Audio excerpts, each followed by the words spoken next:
Gujarat number 1 engineering university Sankalchand Patil university.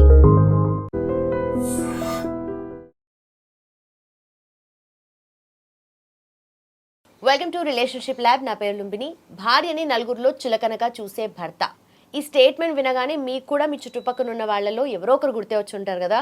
So ఇలాంటి వాళ్ళతో ఎలా డీల్ చేయాలి డిస్కస్ చేద్దాం. ఈ రోజు మనతో పాటు ప్రముఖ family counsellor and motivational speaker Rajani Ramma గారు ఉన్నారు. అమ్మా నమస్తే. నమస్తే. నేను చెప్పిన స్టేట్మెంట్ మీ మైండ్ లోకి రాగానే మీకు కొంతమంది ఉండే ఉంటారు కదా, వాళ్ళు ఇలా చేస్తారు వీళ్ళు ఇలా చేస్తారు అని చెప్పేసి మైండ్ లోకి చాలా చులకనగా కొంతమంది అరుస్తూ ఉంటారు, కొంతమంది సర్కాస్టిక్ గానే మాట్లాడుతూ ఉంటారు. అలాంటి వాళ్ళతో ఎలా డీల్ చేయాలి?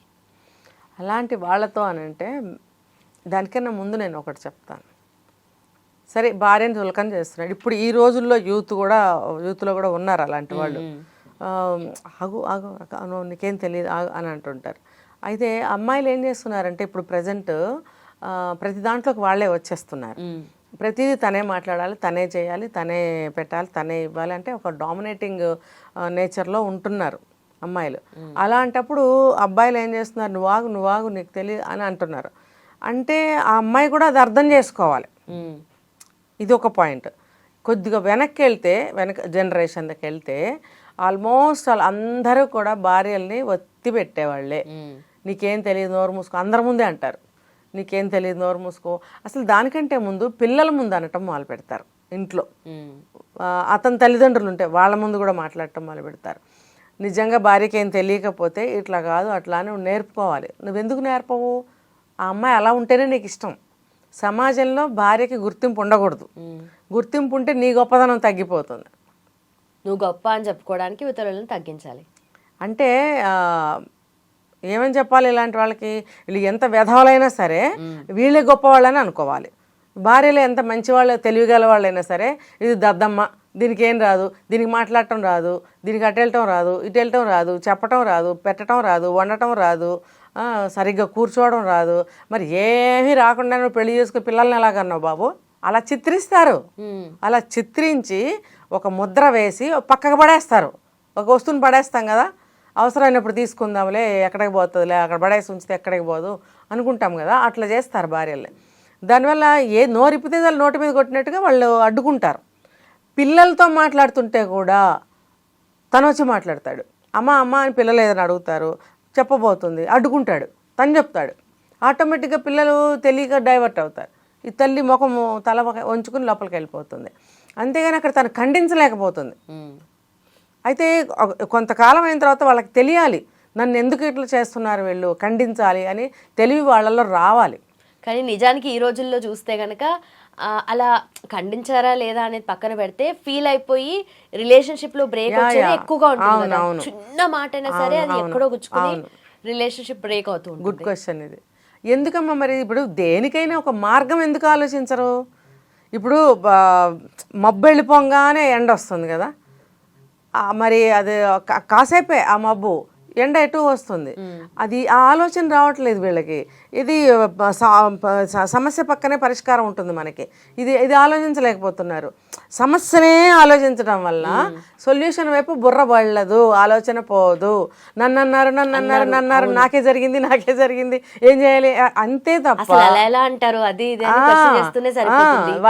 వాళ్ళు చేస్తే పర్వాలేదు కానీ నేను చేస్తే అయిందా, ఇలా అనవసరమైన ఆర్గ్యుమెంట్ వైపు ఆలోచనలు వెళతాయి తప్ప అసలు దీనికి ఏం చేయాలి అంటే ఖండించాలి. ఒకసారి 2 సార్లు 3 సార్లు, 1 సంవత్సరం 2 సంవత్సరాలు 3 సంవత్సరాలు 5 సంవత్సరాలు పిల్లలు పుట్టారు, నోర్మోయ్ నాకేం తెలీదు, నాకు కూడా తెలుసు, నన్ను చెప్పని పిల్లలకి అని అనాలి. అయితే అనుకున్నట్టుగా వీళ్ళు చులకన చేసి మాట్లాడితే ఈగో హర్ట్ అయిపోయి గొడవలు పెట్టుకునే వాళ్ళు ఎక్కువగా ఉంటున్నారు ఈ మధ్య కాలంలో. అంటే కదా ఎవ్వరూ పడట్లేదు, ఎందుకు పడాలి, నిజంగా ఎందుకంటారు అనే వైపు ఆలోచిస్తున్నారు. కానీ అలాంటప్పుడు ఏం చేయాలి అని ఒక మార్గం ఆలోచించట్లేదు. ఇప్పుడు పిల్లలకి అన్నీ నేర్పాల్సిన సమయం వచ్చింది. పెళ్ళయింది 5 ఏళ్ళు అయిపోయింది, పిల్లలు పుట్టారు, పెరుగుతున్నారు. వాళ్ళకి మంచి చెడ్డ యాజ్ ఏ మదర్ తను కూడా ఎన్నో నేర్పాల్సినవి ఉంటాయి. ఉన్నప్పుడు నీకేం తెలియదు అంటే ఎలా కుదురుతుంది? అబ్బా బాబా నీకే తెలుసు అన్నీ, మరి ఇంట్లో కూర్చో, నువ్వు ఉద్యోగం సద్యోగం అన్నీ మానేసుకుని నువ్వు ఇక్కడే కూర్చో అంతే. అలా చేయవు. మళ్ళీ నువ్వు ఇక్కడ చేయకుండా మా అమ్మ మా నాన్న అలాంటి వాళ్ళు కూడా ఉన్నారు. వెళ్ళొద్దని నేను అన్నట్ల తల్లిదండ్రుల్ని ఖచ్చితంగా చూడండి. మీరు ఎప్పుడు తల్లిదండ్రుల్ని వదలొద్దు. కానీ ఏదైనా ఈ ప్రపంచంలో అన్నీ ఒక పార్ట్ ఆఫ్ లైఫే. అన్ని బ్యాలెన్స్ చేస్తాను. నీకు అమ్మా నాన్నే కావాలా, భార్య కూడా కావాలి. నీకు భార్యే కావాలా, అమ్మా నాన్న కూడా కావాలి. అమ్మా నాన్న భార్యే కావాలా, పిల్లలు వద్దా, పిల్లలు కావాలి. వీళ్ళే కావాలా, నీకు ఫ్రెండ్స్ వద్దా, కావాలి. మరి నీకు జాబ్ వద్దా, కావాలి. మరి నీకు సినిమా వద్దా, కావాలి. మరి నీకు బిర్యానీ వద్దా, కావాలి. అంటే అన్ని పార్ట్స్ లైఫ్లో అన్నీ కావాలి. అన్నీ కావాలన్నప్పుడు అన్నిటిని కూడా నువ్వు బాగా చూసుకోవాలి. సో నువ్వు తల్లిదండ్రులను కూడా చూసుకో, కానీ అదే లోకంగా అదే ఇదిగా నువ్వు మా ఊరు వెళ్ళిపోతాను, లేకపోతే అక్కడే ఉంటాను, లేకపోతే ఇక్కడే ఉంటాను, నువ్వు అలా పోయావనుకో, మరి నువ్వు అన్నదానికి ఇక్కడ విలువేముంది? నీ భార్య చూసుకోవాలి నువ్వు ఎక్కడికి పోయినా. ఆమె ఉద్యోగం చేసినా చేయకపోయినా ఆమె చూసుకునే పరిస్థితి కల్పిస్తున్నది నువ్వు. కల్పించినప్పుడు వదిలిపెట్టు, కొంచెం వదిలిపెట్టకుండా అన్నీ నీకే తెలిసినట్టు అడ్డుకుంటావెందుకు? మళ్ళీ నువ్వు బయటకు వెళ్ళిపోతావు. ఏమనంటే నేను ఉద్యోగం చేయొద్దా, మా అమ్మా నాన్నలను చూడొద్దా, మా ఫ్రెండ్ పిలిచాడు వెళ్ళొద్దా, అక్కడెక్కడ పని ఉంది వెళ్ళొద్దా? మరి నీకు ఇన్ని ఉన్నప్పుడు ఇంట్లో A to Z చూసుకోవాల్సింది ఒక స్త్రీ. భర్తను చూసుకోవాలి, అత్తమామలు చూసుకోవాలి, పనాళ్ళని చూసుకోవాలి, పిల్లల్ని చూసుకోవాలి, ఇల్లు వాకిలు తీర్చిదిద్దుకోవాలి, వంట చేయాలి, కిచెన్ చక్కగా సర్ది పెట్టుకోవాలి, ఇల్లు రూములు సర్ది పెట్టుకోవాలి. ఇవన్నీ ఎంత అమ్మాయి జాబ్ చేసినా కూడా ఎంతో కొంత అమ్మాయిలే చూసుకుంటున్నారు అనుకుందాం. మరి మగవాళ్ళు ఏం చేస్తున్నారు? మీరన్నా 4 చూసుకుంటున్నారు. అంటే ఇప్పుడు నువ్వు అన్నట్టు పోటీకి పోయి వాళ్ళు కూడా చేయటం మానేస్తున్నారు, అమ్మాయిలు కూడా. అప్పుడు ఇల్లు చూస్తే ఇల్లు ఒక రణరంగంలాగా, ఒక అడవిలాగా ఎలా పడితే అలా వదిలేసి వెళ్ళిపోతారు ఇద్దరు తాళాలు పెట్టి. అయితే అన్ని కరెక్ట్గా ఉండి ఇల్లు మేనేజ్ చేసినప్పుడు వాళ్ళకి అప్రిషియేషన్ వస్తుందా అన్నది పక్కన పెడితే ఏ చిన్నది మిస్ అయినా అప్పుడు స్టార్ట్ చేస్తారు. అంటే నిజంగానే కూరలో ఉప్పు గురించి అందరూ మాట్లాడతారు, కానీ ఏదైనా ఆ చిన్న విషయం దగ్గర స్టార్ట్ అయ్యి అది కూడా చెప్పే పద్ధతిలో చెప్తే అర్థం చేసుకుంటారు. అంతా బాగుంది, కానీ అదొక్కటి కొంచెం తక్కువైందని చెప్తే ఒక రకంగా ఉంటది. ఒక సినిమాలో చూపించారు, కూర ఎలా ఉందండి అంటే చాలా బాగుంది, ఎంత బాగా చేసావో. తర్వాత తను భోజనం చేసినప్పుడు తెలుస్తుంది అందులో ఉప్పు బాగా ఎక్కువైపోయినట్టు, కారం ఎక్కువైపోయినప్పుడు. అప్పుడు నా మీద ఎంత ప్రేమ ఉంది, లేకపోతే రెస్పెక్ట్ ఉంది, ఆ మాట చెప్పలేదు తను పైకి. అంటే ఏంటంటే గరికపాటి నరసింహారావు గారు చెప్తారు ఒక చోట, భార్యని పొగడవయ్యా, బాగోపోయినా బాగుందనవయ్యా. ఒక పొగిడితే ఏం పోయింది నీ సొమ్ము అంటారు ఆయన. బాగోపోయినా బాగుందనవయ్యా, వాళ్ళు పొంగిపోతారు. బాగోలేదని సంగతి వాళ్ళకి తెలుస్తుంది తర్వాత, వాళ్ళే సరి చేసుకుంటారు. నా భర్త ఎంత మంచివాడు కాబట్టి నన్ను ఏం అనలేదని వాళ్ళు పొంగిపోతారు. నీ మీద ప్రేమ గౌరవం పెరిగిపోతుంది, పొంగిపోతుంది అని ఆయన ఒక టిప్ ఇచ్చారు. ఇది అందరూ కూడా తెలుసుకోవాల్సిన విషయం. ఇప్పుడు పెళ్లి చేసుకునేందుకు కలిసిమెలిసి ఉండాలని, వాళ్ళు చేసుకుంటే విడిపోదామని అనుకుని పెళ్లి చేసుకోం కదా, మరి అలాంటప్పుడు దాన్ని ఎలా కాపాడుకోవాలి?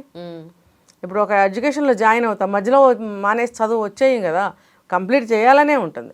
అలాగే ఇది కూడా పెళ్లి చేసుకున్నాము అని అంటే జీవిత చివరి వరకు మనం కలిసి నడవాలి అని అనుకునే చేసుకుంటాం. దాన్ని మరి ఎలా కాపాడుకోవాలనేది కూడా తెలుసుకోవాలి. అంతే నీ మొహంలా ఉందంటాడు, ఇదేనా నువ్వు నేర్చుకున్నది అంటాడు. ఇంకో మహానుభావుడు ఉంటాడు, నా మొహంలా ఉందంటాడు.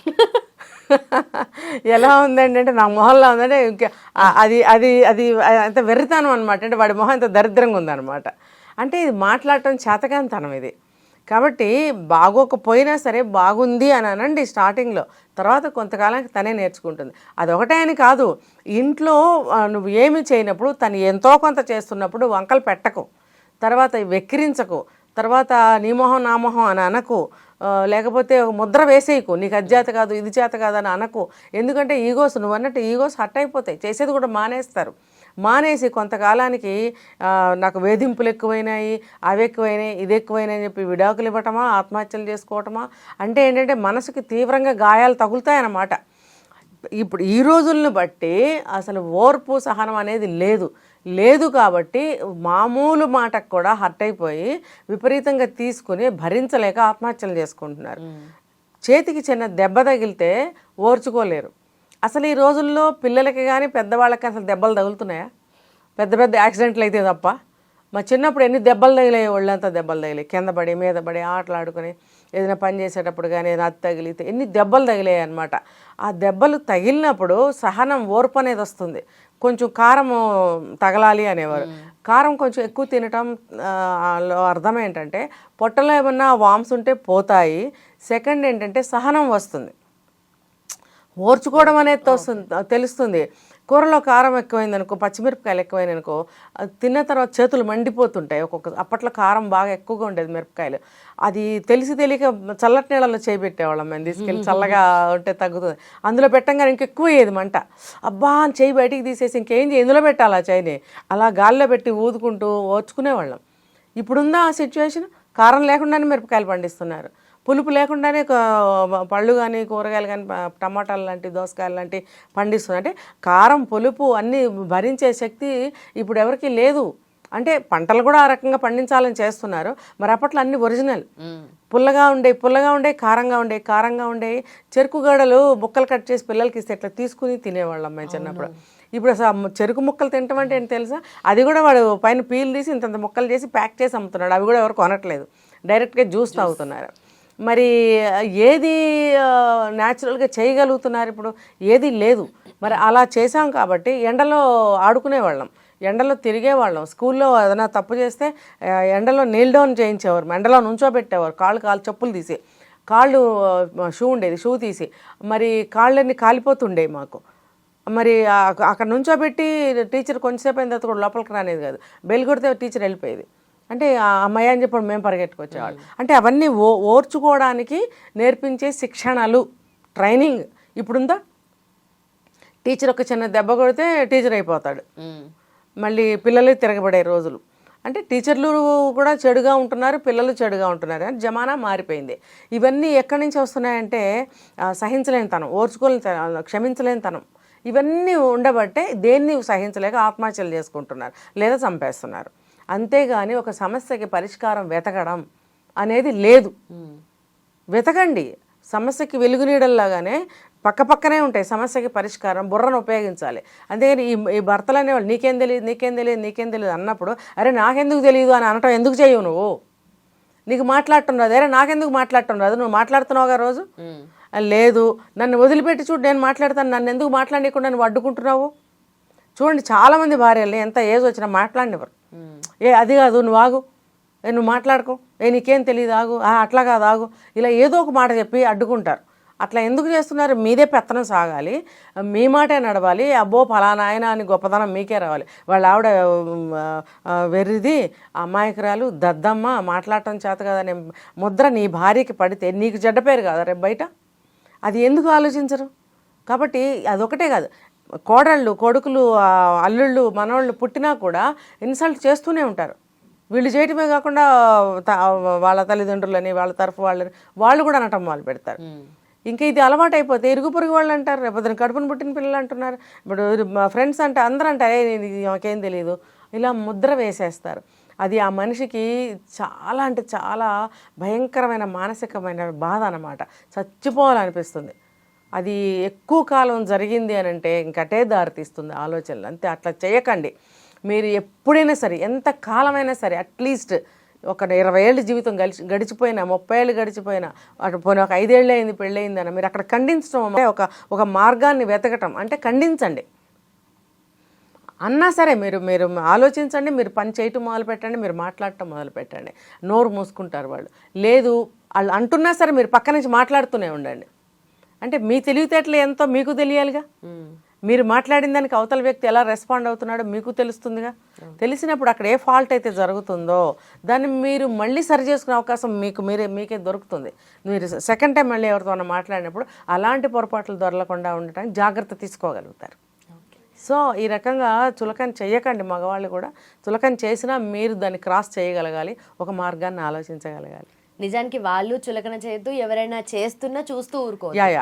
వీళ్ళు అంటుంటే అవతల వాళ్ళు అంటారు. ఇప్పుడు ఒక భార్య ఉంది, ఇప్పుడు తన అన్నదమ్ములు కూడా వదిన నీకేం తెలియదు ఆగు, అమ్మాయి నీకేం తెలియదు ఆగు అని అన్నారు అనుకో, అమ్మాయికి ఎంత బాధ అనిపిస్తుంది. నీ భార్యకి అన్నీ తెలుసు, నాకేం తెలియదా అనేది వస్తుంది ఇక్కడ. కాబట్టి ఎవరి ముందు మాట్లాడకండి. నిజంగా ఆమెకి చేత కాకపోతే నేర్పించండి.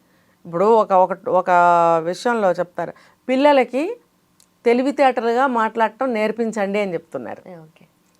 మరి పెళ్ళైన తర్వాత భర్త ఉంటాడు, నేర్పించిన ఆయన నేర్పించి నీ భార్యని తెలివిగల దానిలాగా తయారు చేయి. నిజంగా అమాయకురాలు అయితే తెలివితేటలు అందరికీ ఉంటాయి, కానీ అవి ఎలా ఉపయోగించాలి, ఎక్కడ ప్రదర్శించాలి అనేది అర్థం కాదు వాళ్ళకి. భయం కొంత, డౌట్లు కొంత, దీనివల్ల ముందుకి నోరిప్పలేకపోతారు.